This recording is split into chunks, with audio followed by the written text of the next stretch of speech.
Hello friends, मैं हूं मिथिलेश कुमार और आपका स्वागत करता हूं उदित एकेडमी के यूट्यूब चैनल पे। जैसा कि आप सभी को पता है कि यूपी पॉलिटेक्निक ग्रुप यानी डिप्लोमा इन फार्मेसी के एंट्रेंस एग्जाम की तैयारी के लिए हम लोगों ने बायोलॉजी की मॉडल पेपर सीरीज को लॉन्च किया था, जिसमें कि अभी हम लोग फिलहाल 2018 के मॉडल पेपर को सॉल्व कर रहे हैं। और आज के इस वीडियो में हम लोग 2018 के मॉडल पेपर का पार्ट 2 कवर करेंगे। और आज एक रात में भी क्लास चलेगी, जो कि 9 बजे क्लास चलेगी, जिसमें कि हम लोग 2018 के मॉडल पेपर का पार्ट 3 कवर करेंगे। और आज रात वाले क्लास में हमारा 2018 का मॉडल पेपर खत्म हो जाएगा, ठीक है। और आप लोगों से रिक्वेस्ट है कि आप लोग इस बात का चिंता बिल्कुल भी ना करें कि कब तक में ये मॉडल पेपर सीरीज कंप्लीट होगा। आपके एग्जाम से कम 1 से 1.5 सप्ताह पहले हम लोग इस सीरीज को कंप्लीट करेंगे। बस आप चीजों को रिवाइज करते रहिए। आप जो भी वीडियो मैं पढ़ा रखा हूं उसको आप रिवीजन में रखिए, ठीक है, यदि आपके पास समय बचता है तो। और आप लोगों से रिक्वेस्ट इस बात का भी है कि सेशन को ज्यादा से ज्यादा लाइक और शेयर कर दीजिए, क्योंकि काफी मेहनत लगता है और उस मेहनत का मेहनताना तो हम लोगों को भी मिलना चाहिए, ठीक है। तो चलिए हम लोग स्टार्ट करते हैं क्लास स्टार्ट करने से सबसे पहले मैं आपको बता दूं कि टेलीग्राम चैनल उदित एकेडमी आपको ज्वाइन कर लेना चाहिए, क्योंकि यहीं पे आपको पता चलता है कि क्लासेस दिन में होंगी या रात में होगी। जैसे कि आज की क्लासेस दिन में भी है, रात में भी है, तो आपको इसी टेलीग्राम पे पता चलेगा, ठीक है। क्लासेस के नोटिफिकेशन जाते हैं, साथ ही साथ पीडीएफ नोट जो भी क्लासेस चल रही हैं, और टेलीग्राम पे क्विज भी रेगुलर बेसिस पे कराया जाता है। तो आप टेलीग्राम पे जाइए, उदित एकेडमी सर्च कीजिए, देन आप उस चैनल को ज्वाइन कर लीजिए, ठीक है। तो चलिए हम लोग स्टार्ट करते हैं अपने आज के फर्स्ट क्वेश्चन से। आज का क्वेश्चन बहुत अच्छा है। सबसे पहला क्वेश्चन है और काफी कॉन्सेप्चुअल क्वेश्चन है, इससे मैं काफी कॉन्सेप्ट्स को कवर करूंगा, ठीक है।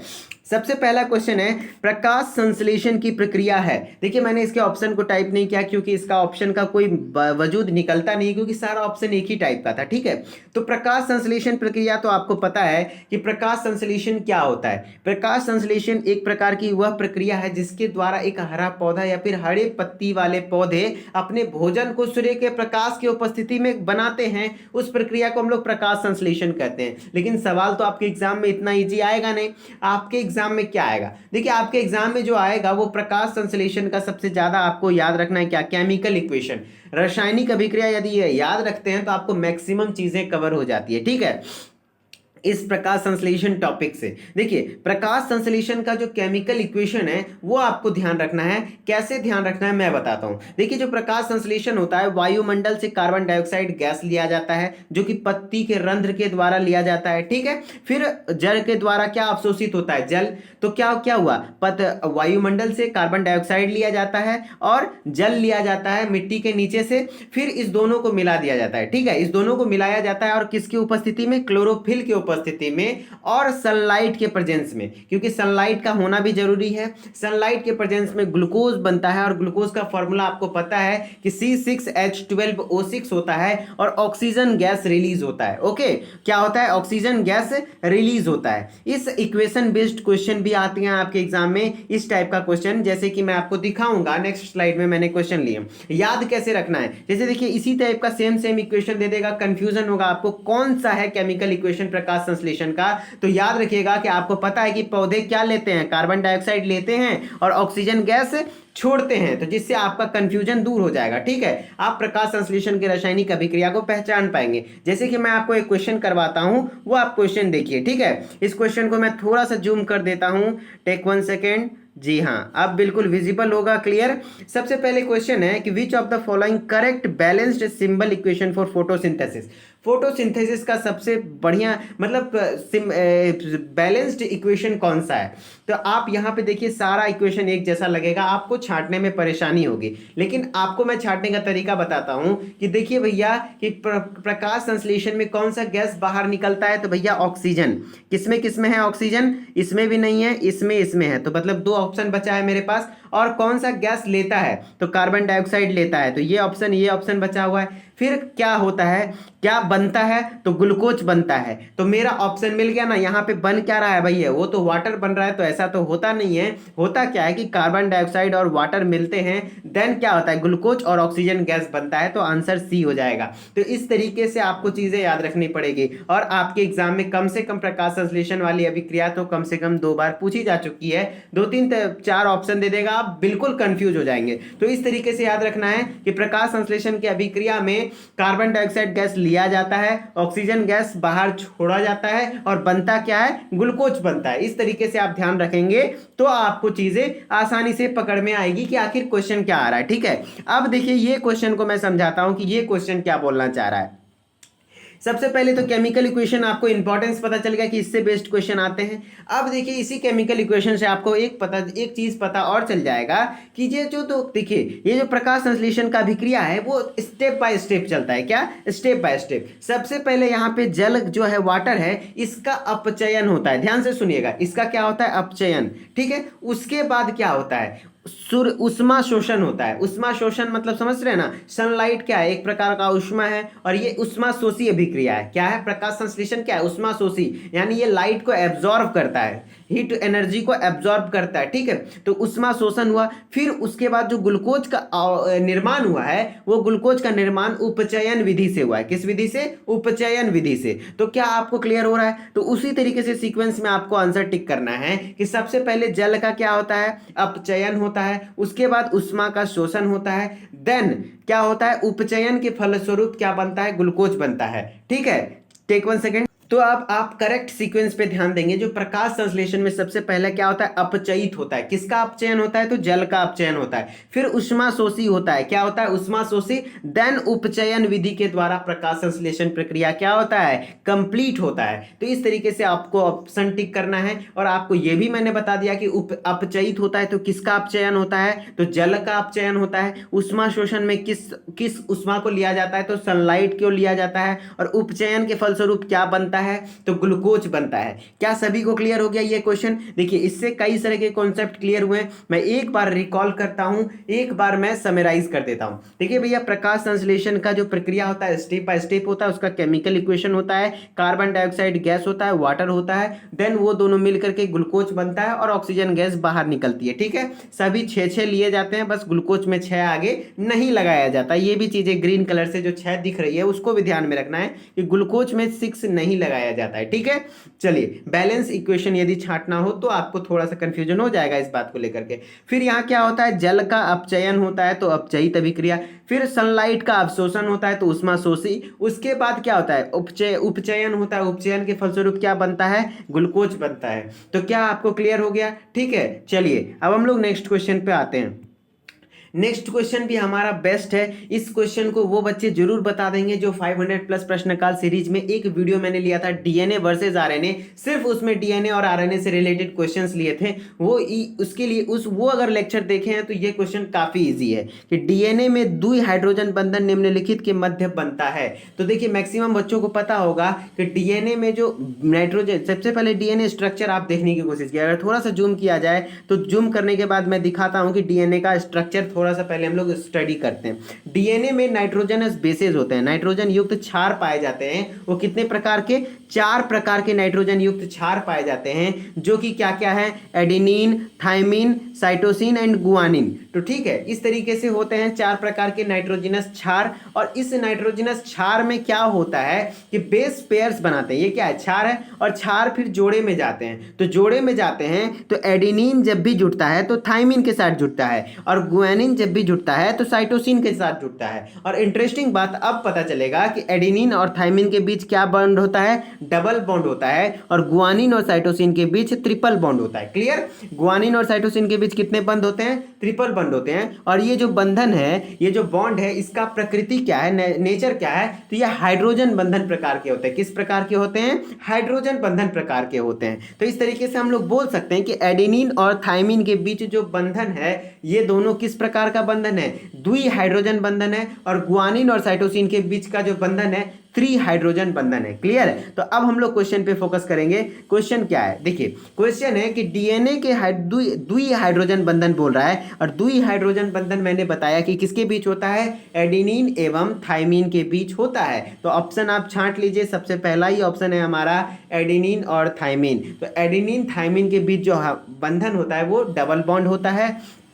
और गुआनिन और साइटोसिन के बीच जो बंधन होता है वो क्या कहते हैं, त्रि हाइड्रोजन बंधन होता है। और मैं आपको सजेस्ट करूंगा कि यदि आप 500 प्लस प्रश्नकाल सीरीज के एक वीडियो को जरूर देख लीजिए, वो डीएनए वर्सेस आरएनए है। उस वीडियो से कम आपके एग्जाम में 2 क्वेश्चन तो कंफर्म आएंगे, यानी 8 मार्क्स। ठीक है, तो आप उस वीडियो को देख लीजिएगा, डीएनए वर्सेस आरएनए नाम से वीडियो बना हुआ है। ठीक है, प्लेलिस्ट पे आप जाके देख लीजिएगा, वहां पे मैं बहुत सारे डीएनए के कॉन्सेप्ट को कवर किया हूं, यहाँ पे थोड़ा सा उसका झलक दिखा दिया। ठीक है, चलिए नेक्स्ट क्वेश्चन है हमारा, भारतीय गन्ना प्रजनन अनुसंधान संस्थान की स्थापना हुई। तो देखिए भारतीय गन्ना जो है, गन्ना का सबसे बेस्ट क्वालिटी साउथ में देखा जाता है। किधर? साउथ में उगने वाला गन्ना, साउथ कहने का अर्थ हुआ साउथ इंडिया होता है ना, तमिलनाडु वगैरह में, तो उधर उगने वाला गन्ना मोटा भी होता है और उसमें शुगर का क्वांटिटी भी ज्यादा होता है। ठीक है, तो भारत में जो गन्ना का प्रजनन अनुसंधान संस्थान बनाया गया वो कोयम्बटूर में बनाया गया। कहां बनाया गया? कोयम्बटूर। और कोयम्बटूर कहां है, किस राज्य में है? तो तमिलनाडु में है। कहां है? तमिलनाडु में है। और कब किया गया था? तो 1937 में किया गया था। तो भारतीय गन्ना प्रजनन अनुसंधान संस्थान का स्थापना कहां हुआ था? कोयम्बटूर में हुआ था। उसी को राज्य में बोले तो तमिलनाडु राज्य के कोयम्बटूर में। और कब हुआ था? तो 1937 में। ओके, आप लोग कंफ्यूज नहीं हुई है, 1937 में इसका हुआ था क्या? भारतीय गन्ना प्रजनन अनुसंधान संस्थान का स्थापना हुआ था। ओके, चलिए नेक्स्ट क्वेश्चन पे आते हैं। नेक्स्ट क्वेश्चन है, भोपाल गैस त्रासदी किसके रिसाव से हुई थी? आपको पता है कि भोपाल गैस त्रासदी जो फेमस एक त्रासदी है, एक घटना है जिसमें कि एक गैस का रिसाव हुआ था जिसके कारण कई मजदूर मारे गए थे। तो किस गैस का रिसाव के कारण यह हुआ था? मिथाइल आइसोसाइनेट गैस का रिसाव हुआ था। किस गैस का रिसाव हुआ था? Methyl isocyanate. और इसका आपको यह भी पता होना चाहिए कि कब हुआ था? तो 1984 में हुआ था। और किस राज्य में यह हुआ था? तो मध्य प्रदेश में, क्योंकि मध्य प्रदेश की राजधानी ही ना है भोपाल।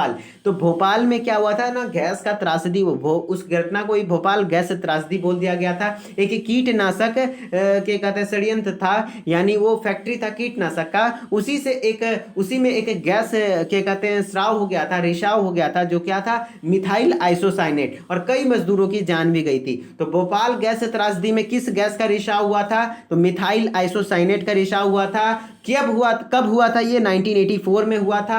ठीक है, दिसंबर 1984 में, दिसंबर 2 या 3 दिसंबर के लमसम में, डेट नहीं पता, लेकिन दिसंबर में हुआ था 1984 में। ठीक है, इतना चीज आप ध्यान रखेंगे काफी है।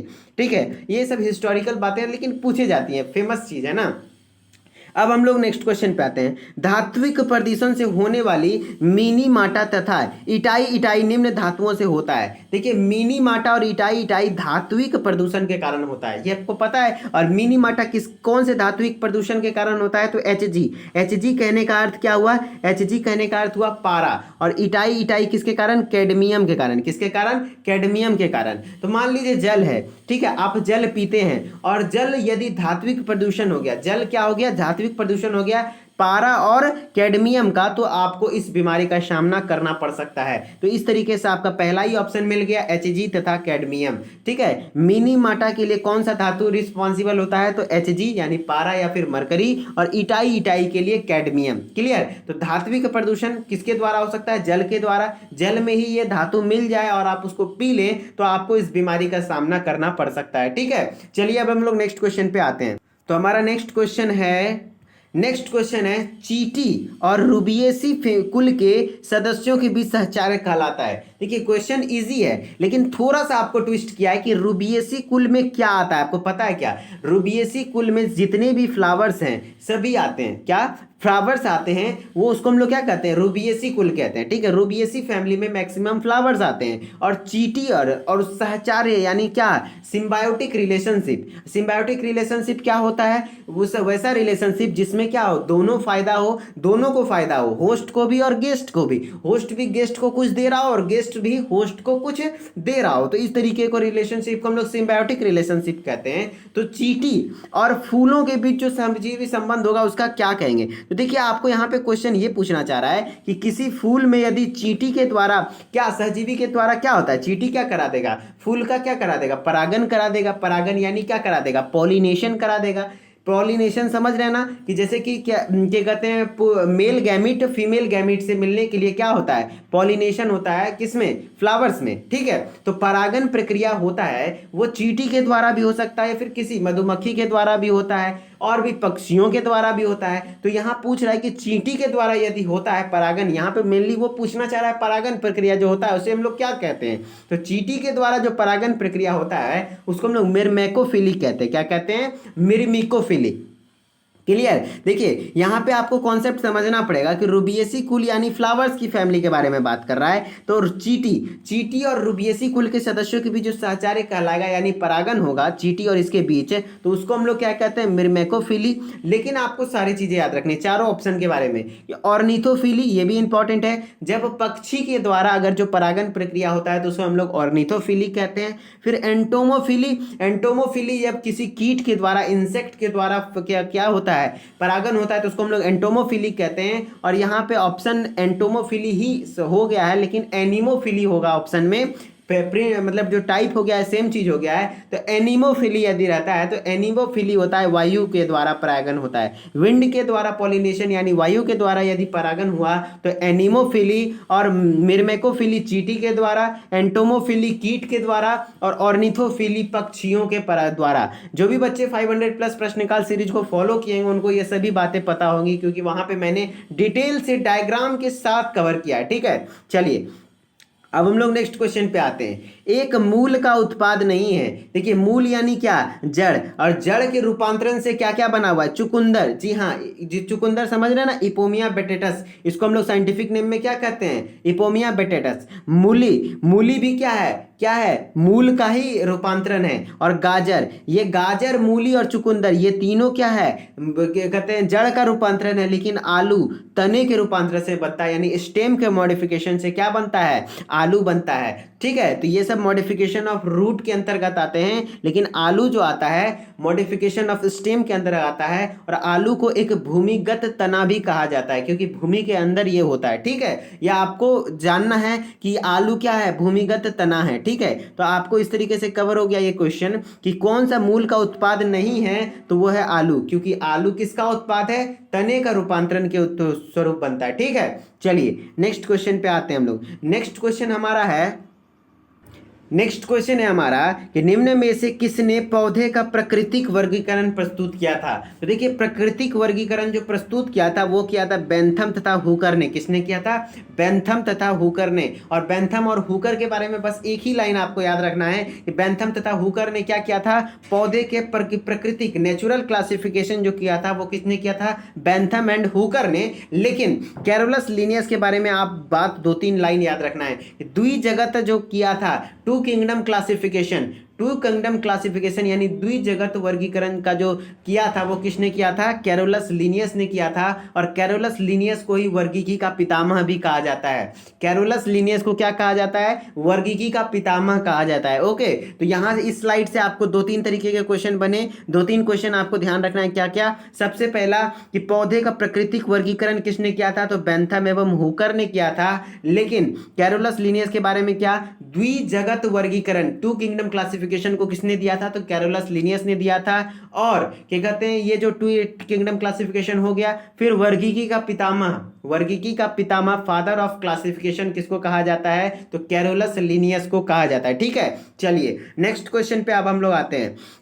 नेक्स्ट क्वेश्चन है, एलियम सेपा प्याज संबंधित है किस कुल से। देखिए एलियम सेपा किसको कहा जाता है, प्याज को कहा जाता है। याद रखिएगा प्याज का जो साइंटिफिक नेम होता है वो एलियम सेपा होता है। और एलियम सेपा जो है वो किससे संबंधित है, किस कुल से संबंधित है, तो लिलिएसी फैमिली से संबंधित है। किससे, लिलिएसी फैमिली से संबंधित है। कौन सा, प्याज, जो कि एलियम सेपा उसका क्या होता है, साइंटिफिक नेम होता है, ठीक है। और आपको कुछ फैमिली याद रखना है, जैसे कि सोलेनेसी फैमिली भी आपके एग्जाम में अक्सर पूछे जाते हैं। तो सोलेनेसी फैमिली के अंतर्गत आता है जैसे कि आलू, ठीक है। इसलिए आलू का साइंटिफिक नेम भी इसी के जैसा होता है, तो सोलेनम ट्यूबेरोसम।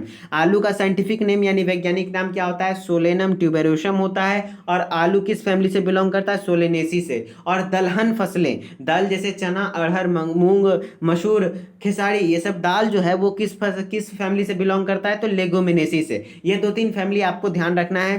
प्याज लिलिएसी फैमिली से, सोलेनेसी फैमिली से कौन, आलू, और दलहन फसलें लेग्यूमिनेसी फैमिली से। ठीक है, चलिए अब हम लोग नेक्स्ट क्वेश्चन पे आते हैं। नेक्स्ट क्वेश्चन है हमारा, निम्नलिखित में कौन सा लैक्टोजेनिक हार्मोन है। लैक्टो वर्ड आ गया मतलब दूध वाला कॉन्सेप्ट, ठीक है, पता है ना, दूध में जो क्या कहते हैं, लैक्टो वर्ड जहां है वो दूध वाला, ध्यान रखिएगा। लैक्टोजेनिक यानी दुग्ध उत्पादक हार्मोन, जो दूध का उत्पादन करे वो कौन सा हार्मोन है, तो प्रोलैक्टिन हार्मोन है। कौन सा हार्मोन है, प्रोलैक्टिन। लेकिन यहाँ पे मैं आपको बता दूं कि देखिए, जैसे माँ का स्तन है तो माँ के स्तन के अंदर यानी ब्रिस्ट, माँ के ब्रिस्ट में है, जो कोई भी लेडी है उसके ब्रिस्ट यानी चेस्ट यानी स्तन यदि हिंदी में बोले, तो स्तन में जो दुग्ध का उत्पादन होता है वो तो प्रोलैक्टिन हार्मोन के कारण होता है। किस हार्मोन के कारण, प्रोलैक्टिन हार्मोन के कारण। लेकिन मिल्क का इजैकुलेशन यानी दूध जो बाहर आता है, जैसे कि ब्रेस्ट फीडिंग के लिए बच्चा जब मां के स्तन में मुंह लगाता है, निप्पल में मुंह लगाता है, देन वो जो दूध आसानी से बाहर आ पाता है वो किसके कारण है, तो ऑक्सीटोसिन हार्मोन के कारण। क्योंकि ऑक्सीटोसिन हार्मोन क्या करता है, कॉन्ट्रैक्शन शो करता है। क्या, कॉन्ट्रैक्शन शो करता है, जिसके कारण क्या होता है, इधर मतलब कॉन्ट्रैक्शन होता है जिससे कि मिल्क इजेक्ट हो पाता है, यानी मिल्क बाहर आ पाता है आसानी से। ठीक है, और आपको बता दे कि जैसे कि कोई गाय है जो कि गाय का बच्चा नहीं है, तो उसको जो इंजेक्शन दे करके दूध निकाला जाता है, तो उस समय कौन सा दूध इंजेक्शन दिया जाता है, तो ऑक्सीटोसिन का इंजेक्शन दिया जाता है। क्योंकि दूध का उत्पादन में प्रोलैक्टिन हार्मोन मदद करता है, लेकिन दूध के निष्कासन में यानी इजैकुलेशन में वो कौन मदद करता है, तो ऑक्सीटोसिन हार्मोन। तो इस तरीके से क्वेश्चन कभी कभी आ जाता है कि दुग्ध उत्पादक हार्मोन, जैसे लैक्टोजेनिक हार्मोन अगर बात करें तो प्रोलैक्टिन हार्मोन, दुग्ध उत्पादक हार्मोन बोले तो प्रोलैक्टिन हार्मोन। लेकिन दुग्ध स्रवण हार्मोन, दुग्ध का स्रवण करने वाला हार्मोन कौन है, जो कि दुग्ध को स्रावित करता है, बाहर निकालने में मदद करता है, या फिर मिल्क इजैकुलेटिंग हार्मोन इंग्लिश में बोले तो वो है ऑक्सीटोसिन। क्लियर, समझ रहे ना। इंग्लिश में बोले तो आपको बता दें कि milk producing hormone prolactin, milk ejaculating hormone oxytocin. Clear, समझ रहे ना कि लैक्टोजेनिक हार्मोन या दुग्ध उत्पादक हार्मोन के बारे में पूछ रहा है तो प्रोलैक्टिन हो जाएगा। ठीक है, चलिए नेक्स्ट क्वेश्चन पे आते हैं। नेक्स्ट क्वेश्चन है, दांत का कौन सा भाग इनामेल से ढका होता है। ये भी क्वेश्चन वो बच्चे कर लेंगे जो कि 500+ प्रश्नकाल सीरीज को फॉलो किए होंगे, क्योंकि वहां पे मैंने दांत के बारे में बताया है, इनामेल के बारे में। ठीक है, देखिए हमारे दांत को 3 पार्ट में बांटा गया है। एक भाग, सबसे ऊपरी भाग को हम लोग क्राउन कहते हैं। क्या कहते हैं, क्राउन कहते हैं। मिडिल वाले भाग को नेक कहते हैं, और सबसे नीचे वाले भाग को रूट कहते हैं। यदि आपको नहीं दिख रहा है तो थोड़ा सा जूम कर देता हूं मैं इस डायग्राम को। देखिए, क्राउन, नेक एंड रूट, और सबसे ऊपर वाले हिस्से को, जो ये व्हाइट वाला हिस्सा है, उस व्हाइट वाले हिस्सा को हम लोग इनामेल कहते हैं। क्या कहते हैं, इनामेल कहते हैं। और ये हमारे शरीर का सबसे कठोर भाग, जो कठोर भाग, सबसे टाइट भाग होता है वो एनामेल होता है। ठीक है, अब हम लोग बात करते हैं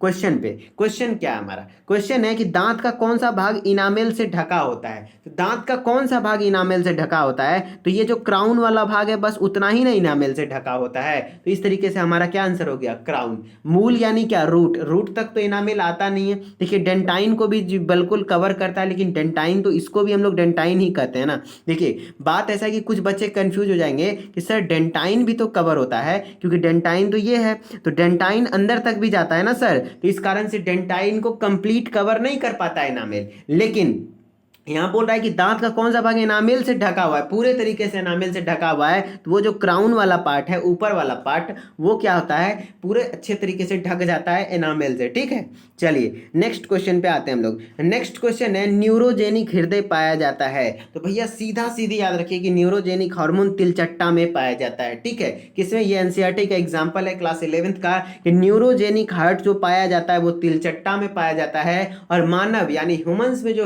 हार्ट पाया जाता है, हम लोगों में जो हृदय पाया जाता है वो मायोजेनिक हार्ट है। कौन सा, मायोजेनिक हार्ट होता है, जबकि तिलचट्टा में न्यूरोजेनिक हृदय पाया जाता है। ठीक है, चलिए नेक्स्ट क्वेश्चन पे आते हैं हम लोग। नेक्स्ट क्वेश्चन है, परानिस्यंदन यानी अल्ट्रा फिल्ट्रेशन होता है। ये भी क्वेश्चन वो बच्चे कर ले जाएंगे जो कि 500+ प्रश्नकाल सीरीज को अच्छे तरीके से किए होंगे। क्योंकि परानिस्यंदन यानी अल्ट्रा फिल्ट्रेशन किसमें होता है, तो मैंने नेफ्रॉन के बारे में बताया था, किडनी के बारे में, कि किडनी का जो स्ट्रक्चर स्ट्रक्चरल और फंक्शनल यूनिट होता है, यानी क्रियात्मक एवं संरचनात्मक इकाई होता है, वो क्या होता है? नेफ्रॉन होता है। क्या होता है? नेफ्रॉन होता है। और नेफ्रॉन का ही पार्ट है सबसे ऊपर वाला जो बोमेन कैप्सूल कहलाता है। इस बोमेन कैप्सूल में क्या होता है? अल्ट्रा फिल्ट्रेशन होता है। क्या होता है? अल्ट्रा फिल्ट्रेशन होता है। किसके द्वारा? ग्लोमेरुलस के द्वारा। किसके द्वारा? ग्लोमेरुलस के द्वारा। तो वही पूछ रहा है कि परानिस्पंदन होता है वो किस में होता है? तो बोमेन कैप्सूल में होता है। किस में होता है? बोमेन कैप्सूल में। और हिंदी में लिखे तो बोमेन संपुट भी लिख सकता है, ठीक है।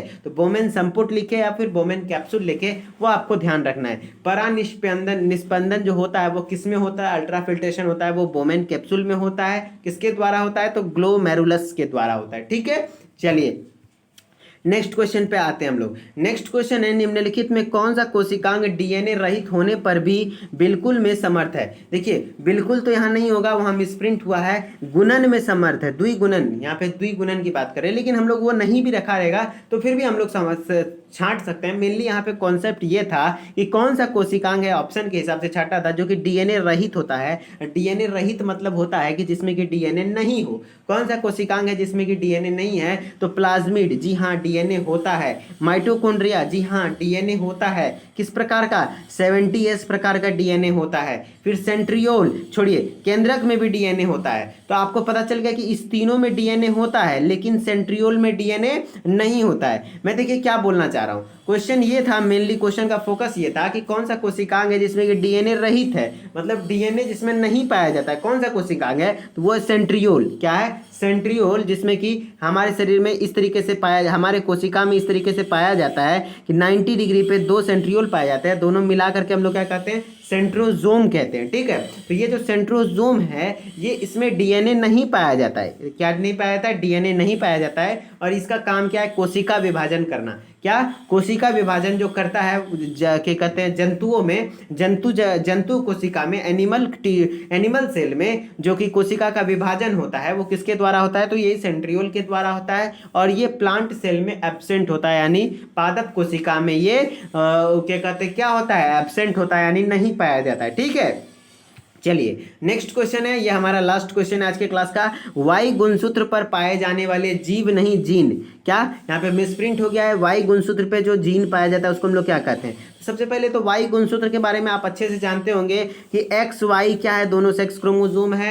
और वाई गुणसूत्र स्पेसिफिकली सिर्फ किस में पाया जाता है? तो नर में पाया जाता है, यानी मेल में पाया जाता है, ठीक है। तो वाई में जो पाया जाने वाला गुणसूत्र है उसको हम लोग क्या कहते हैं? गुणसूत्र। वाई एक प्रकार का क्या है? सेक्स क्रोमोसोम है। और इस सेक्स क्रोमोसोम पे जो जीन पाया जाता है उसको हम लोग होलेंड्रिक जीन कहते हैं। क्या कहते हैं? होलेंड्रिक जीन कहते हैं। ये चीज आपको ध्यान रखना है। तो वाई गुणसूत्र पर पाए जाने वाले जीन को हम लोग क्या कहते हैं? होलेंड्रिक जीन कहते हैं। ओके, तो क्या कहते हैं? ये कंप्लीट हो गया। तो चलिए आज का क्लास यहीं पे खत्म हुआ। लास्ट क्वेश्चन था, कैसा लगा? मेरे ख्याल से मैंने सभी चीजों को आसानी से एक्सप्लेन करने की कोशिश करी है, आपको समझ में आया होगा। यदि समझ में आया है, कुछ भी नया सीखने को मिला और आपको अच्छा लग रहा है तो वीडियो को लाइक जरूर कीजिए और शेयर कर दीजिए। जितने भी ग्रुप्स हैं आपके फार्मेसी से रिलेटेड उसको शेयर कर दीजिए। और आपको बता दें कि उदित फार्मेसी क्लासेस नाम से प्ले स्टोर पे ऐप है, आप हमारे ऐप को भी इंस्टॉल कर सकते हैं। वहाँ पे आपको हमारे इस एग्जाम से रिलेटेड बेसिक सॉल्यूशन मिल सकता है। यहाँ पे कोई वीडियोज अवेलेबल नहीं है, क्योंकि इसको हम लोग क्या कहते हैं, शॉर्ट टर्म के लिए इस बार एवेल्युएट किए थे, ताकि आपको कम समय में रिविजन हो सके। जैसे कि यहाँ पे आपको हैंड रिटेन नोट्स मिल जाएगा, प्रीवियस ईयर MCQ मिल जाएगा, मॉडल पेपर मिल जाएगा, जो कि अभी मॉडल पेपर चल रहा है फिलहाल।